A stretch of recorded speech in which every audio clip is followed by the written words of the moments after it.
Hi, welcome to this wonderful summit and welcome to my session, EDA for Dummies. Hi everyone, my name is Michael Di Prisco and I'm a senior backend developer in Jointly, a welfare and well-being company. I'm also a Rocket Content Advisory Board member, an open source contributor, and icing on the cake, I'm a newbie in the event-driven world. You can find me on LinkedIn or on GitHub with my alias, Cadienvan. That's C-A-D-I-E-N-V-A-N. I'm from Italy, so please, sorry for my English, I'll try to do my best. I don't want to concentrate too much on me, so let's go straight into the topic. So, what is this talk all about? As I said earlier, I'm a new entry in the event-driven world, but being a JavaScript developer myself, it was easier for me to understand many of the concepts at the core of the event-driven architecture. Apart from this, in Jointly, we are gradually moving from a monolithic architecture to a service-based one, which is not the same as service-oriented. And many of the patterns around the event-driven world matched perfectly with our necessities. So I decided to do a deep dive into those topics and took some nice patterns and best practices out of this immense EDA world and wanted to share some of them with you. So first thing first, this talk is for beginners and made by beginners or new entries in this world. So please forgive me if some expert is watching because I will simplify and abstract many important concepts, but we have less than 30 minutes and I can't possibly do better than this. So let's go with the questions we'll try to answer today. So what do EDA have in common with Thriller by Michael Jackson and the London Symphony Orchestra? Messaging and REST APIs, are they like dogs and cats? Did you know there are at least 3 major patterns for event-based communication? Do we already live in an event-driven world?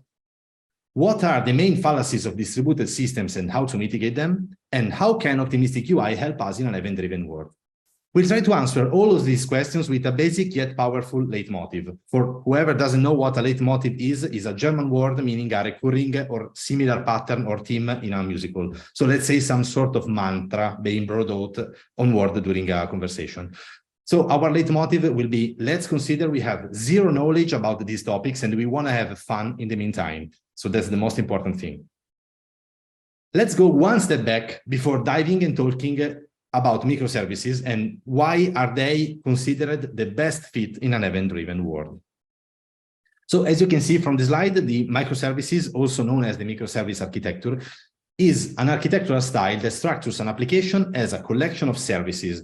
And the main responsibilities of those services are deployability, they have to be loosely coupled, organized around business capabilities, and owned by a small team. The microservice architecture enables an organization to deliver large, complex, and rapidly, frequently, reliably, and sustainably application. So in its simplest form, a microservice is a single function solving a single business need. That's how we can summarize what you can see in the slides. And now let's go to the why microservices and event-driven architecture fall in love with each other every time. Event-driven architecture have become the de facto standard when developing microservice architecture. So let's start with 2 questions. What is an event and what do we mean by event-driven architecture? And of course, later, why they approach together very well. So, well, an event in its simplest form is a change in state or an update already happened in the past. So that's something important to keep in mind. It's already happened in the past. So events are usually described as the action that just passed. For example, order placed, inventory item updated, user created, etc. An event-driven architecture uses events to trigger and communicate between the coupled services. So that's the first hint about event-driven architecture plus microservices. Event-driven architectures have 3 key components, 3 main components: event producers, event routers, and event consumers. A producer publishes an event to a router, which filters and pushes the events to the consumers. Producer services and consumer services are decoupled, which allows them to be scaled, updated, and deployed independently. So that's another point in favor of a microservice architecture. Okay, so let's start now our journey with the first question. So what do EDA have in common with Thriller by Michael Jackson and the London Symphony Orchestra? Or better said, how to manage microservices coordination.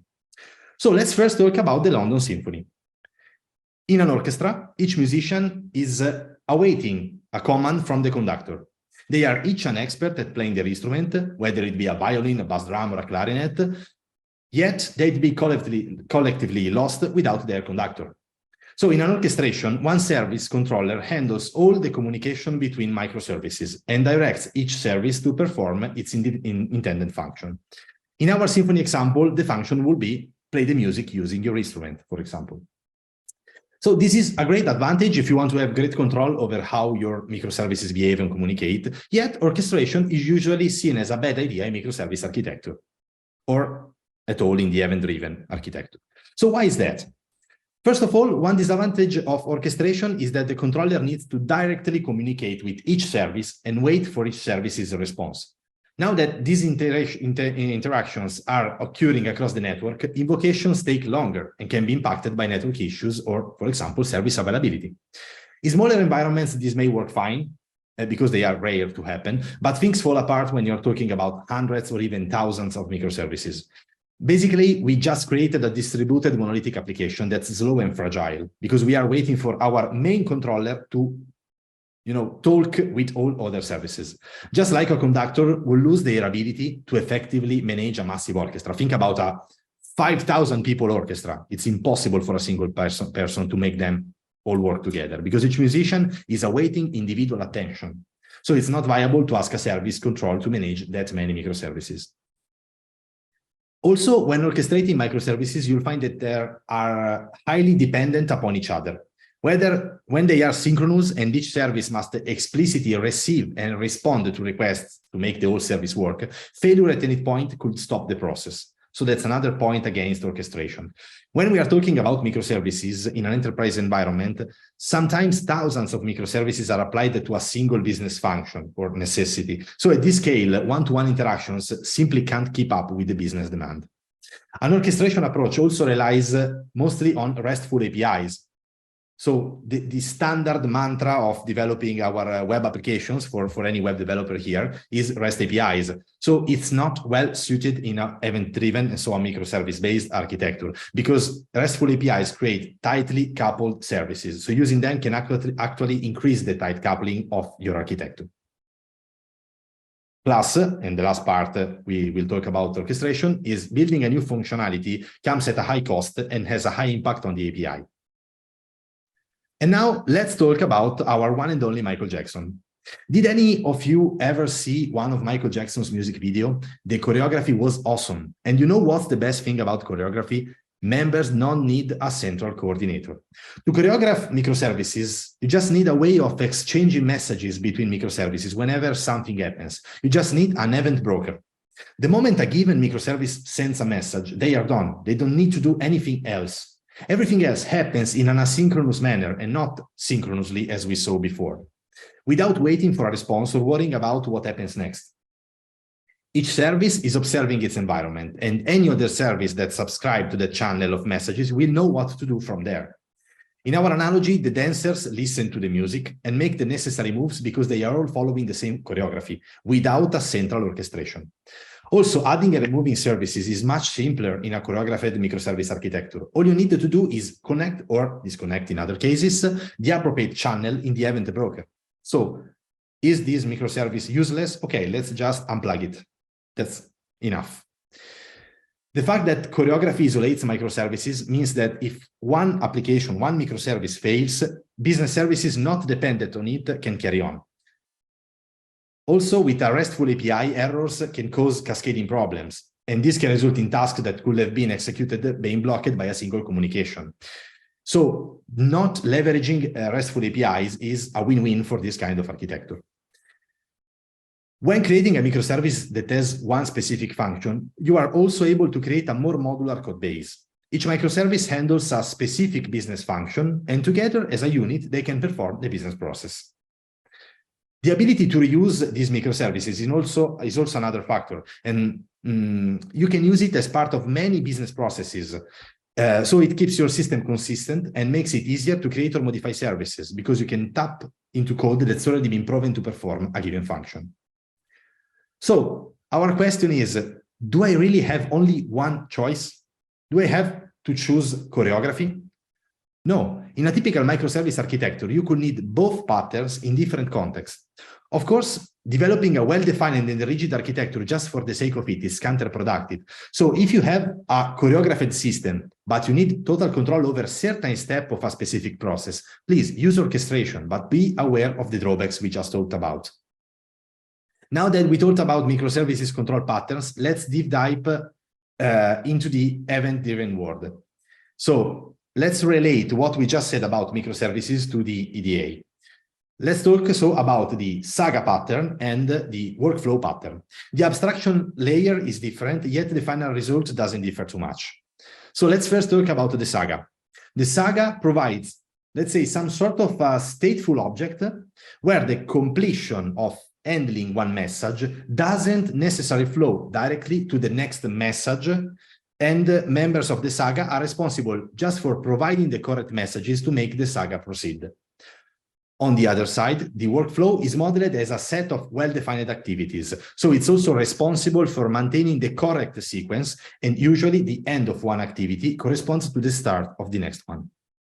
So the Saga workflow pattern are not the easiest part of the event-driven architecture world, yet their difference can be assimilated in what we talked about during the microservice part. So orchestration versus choreography. So now that our first question has been answered, let's go with the next one. Messaging and REST APIs, are they like dogs and cats? Or, as many like to say, is microservice architecture the death of REST APIs? To help you answer this question, I prepared a cheat sheet considering the most well-known architectural patterns as of today. So please save it. There you go. As mentioned above, knowing what pattern is most suited for a certain architecture doesn't mean you should completely avoid using one on another, or just for the purpose of looking pure and cool. You could use an event-based communication using an event broker in a typical REST-based service if you don't care about if and when a certain action will complete. At the same time, REST APIs are awesome for asking data to the database. So what's the point of emitting an event, or even worse, asking for a command in a CQRS environment, just to have yourself waiting for another event emitted, providing you the data that the simple REST API could do by design? So why should you avoid having a message broker in a monolithic architecture? That could provide you some great advantages, so why not? That's the same that we are doing in Jointly. We are moving to an event-driven architecture, yet we are leveraging our monolithic application, because it's, I think, 6 or 7 years old, and we can't just move everything to EDA. So we are using the event broker, so we are leveraging some patterns of the event-driven architecture, yet we are using them with knowledge, let's say. So knowing what is the pros and cons of one thing or the other. So let's jump into the rabbit hole and let's dive into the third question. Did you know there are at least 3 major patterns for event-based communication? So the first is the event notification pattern. In its original form, the event notification pattern only implied a situation in which events were delivered without any information about their context. Think about an order-placed event with no info about the order. That would require interested microservices to make REST APIs to the originator, so REST API calls to the originator microservice to get the needed info. Soon enough, the pattern started meaning a different, a little expanded thing. So with the event notification pattern, events are used to notify other microservices in the system that an interesting change has occurred. The notification event is small and concise, as it only contains a reference to the state that was changed. This is likely some unique identifier, or maybe an order ID, for example, for an order-placed event, with some really simple and helpful metadata that can help consumers determine if the change is relevant to them. Let's go to the event carried state transfer, which is the second pattern of main pattern of communication in an event-driven architecture. And this pattern shows up when you want to update clients of a system, let's say in such a way that they don't need to contact the source system again in order to do further work. A customer management system, for example, might fire off events whenever a customer changes their details, let's say an address, with an event that contains the details of the data that changed. A recipient can then update its own copy of customer data with the changes so that it never needs to talk to the main customer system again in order to do its work in the future. Of course, it has many advantages, but an obvious downside of this pattern is that there are lots of data copied around. But that's less of a problem, of course, in an age of abundant storage. What we gain is, of course, great resilience, since the recipient system can function if the customer system becomes unavailable. We reduce latency also, as there is no remote call required to access customer information. We don't have to worry about load on the customer system to satisfy queries from all the consumer systems, but it does involve more complexity on the receiver, since it has to sort out maintaining all of the state, when it's usually easier just to call the sender for more information when needed. So let's go to the third method. Just kidding, but yeah, I made it up, it doesn't exist. So as you may have understood by now, this talk is not about providing answers, but about the importance of making the right choices and considering compromises. I'm not a fan of either one of the two approaches. Instead, I leverage the concept of enough information of the event carried state transfer pattern and apply it to the event notification pattern, providing the right amount of information to be consumed without asking other services to save them in their database, because it can, it can result in stale data. This prevents stale data while allowing services to complete their jobs, of course, and to do eventual REST APIs, REST API calls when they need additional information before proceeding.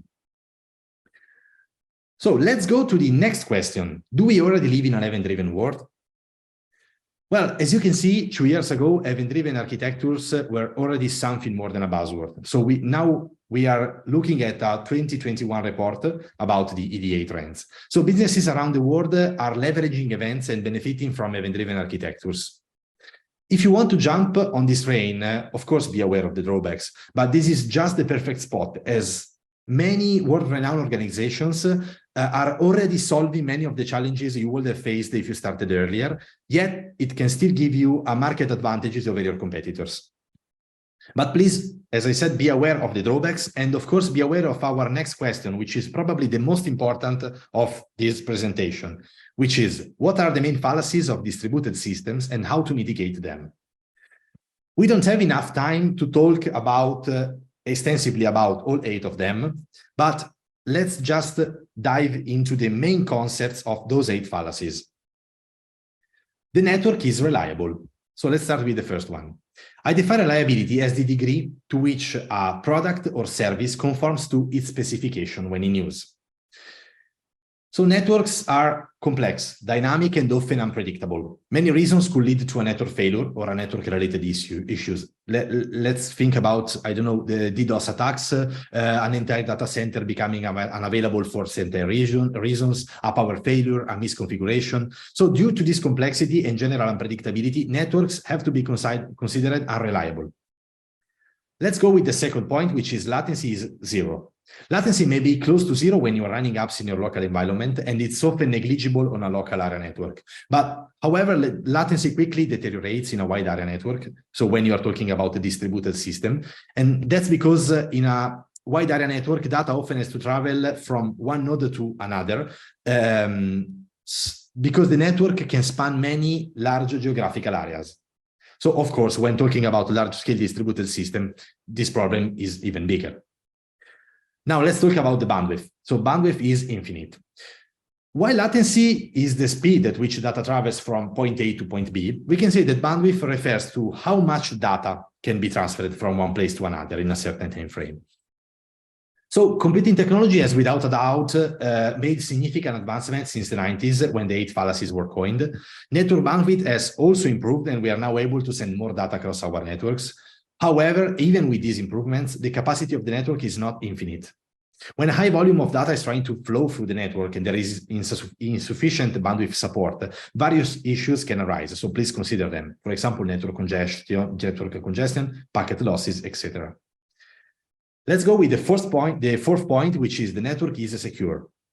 Gene Spafford, a one-stop security expert, once said, the only truly secure system is one that is powered off, cast in a block of concrete, and sealed in a lead-lined room with armed guards.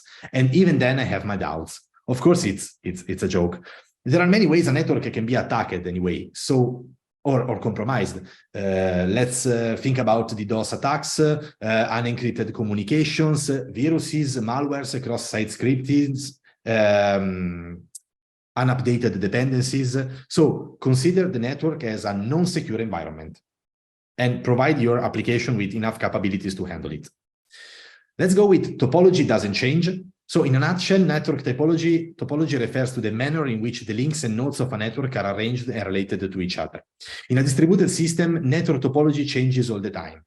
Sometimes it's for accidental reasons or due to issues such as a server crashing. Other times it's deliberate. We add, upgrade, or remove servers. As you design your distributed system, it's important to not rely on the network topology being consistent and not expect it to behave in a certain way at all the times. Let's go to our next point, which is there is one administrator.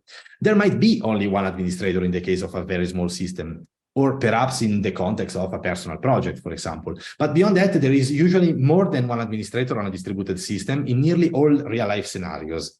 So think about modern cloud-native system that consists of many services developed and managed by different systems. So think about microservice architecture at all. Or consider that customers that use your system also need administrators on their side to manage their integration with your services. So when you engineer your system, you should make it easy for different administrators to manage it and consider the impact of different people interacting with it. Let's go to another point, which is transport cost is zero. Just as latency isn't zero and bandwidth isn't infinite, transporting data from one point to another has an attached cost, which is not at all negligible. First of all, networking infrastructure has a cost. Servers, network switches, load balancer, etc. All of these cost money. The bigger the network, the bigger the financial cost. In addition to finances, we must also consider the time, effort, and difficulty involved in architecting a distributed system that works over a highly available, dependable, and fault-tolerant network. So it's often less risky, simpler, and more cost-effective to offload this complexity to a fully managed busted-tested solution that's designed specifically for this purpose. So please don't reinvent the wheel when talking about transport information. Our last point is the network is homogeneous. So often, not even your home network is homogeneous. Think about connecting to your Wi-Fi, your computer, and your phone. So this creates an heterogeneous environment, and they can also use different protocols. So most distributed systems need to integrate with those multiple types of devices, adapt to various operating systems, and work with different browsers and configurations. So therefore, it's critical to focus on interoperability, thus ensuring that all these components can talk to each other despite being different. So please, where possible, don't reinvent the wheel, as I said before, and use open standard protocols that are widely supported. So think about HTTP, WebSockets, MQTT, and the same logic applies to data formats. So think about JSON or Buffer or message pack. Let's go to our last point, to our last question, which is, how can optimistic UI help us in an event-driven world? So this question is not exactly related to event-driven architecture, yet optimistic UI can really improve the experience of your architecture if you use it wisely. So optimistic UI is a pattern, as you can see, that you can use to simulate the results of a mutation and update the UI even before receiving a response from the server. So the optimistic result is thrown away and replaced with the actual result once the response is received from the server. So think about when you like a post on Facebook or on Twitter, or you share something. Let's say to the like button. So you immediately see the +1 of the amount of likes, and you immediately see the effect of your action, even if the network didn't yet receive your request and didn't yet provide the response. So optimistic UI is basically and simply that. So consider the best possible scenario in your UI, and then throw away this, let's say, temporary result, and replace it with the actual result. That could, of course, be an error, but then you can leverage this optimistic UI in a different way. So you can just say, okay, sorry, that +1 has to be taken back because there was an error. Please go back again to the post and try to like it again.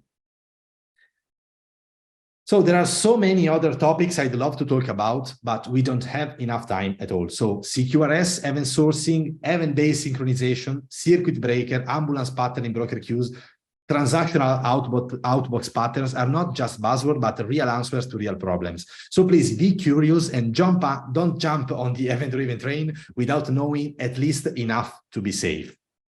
I hope you all had some fun and learned something new here and there. I did, for sure, when preparing this presentation. So if you have any other question, please feel free to ask them. or find me on LinkedIn. I'd love to get in touch with any of you to have a chat or to answer your questions. Thanks a lot.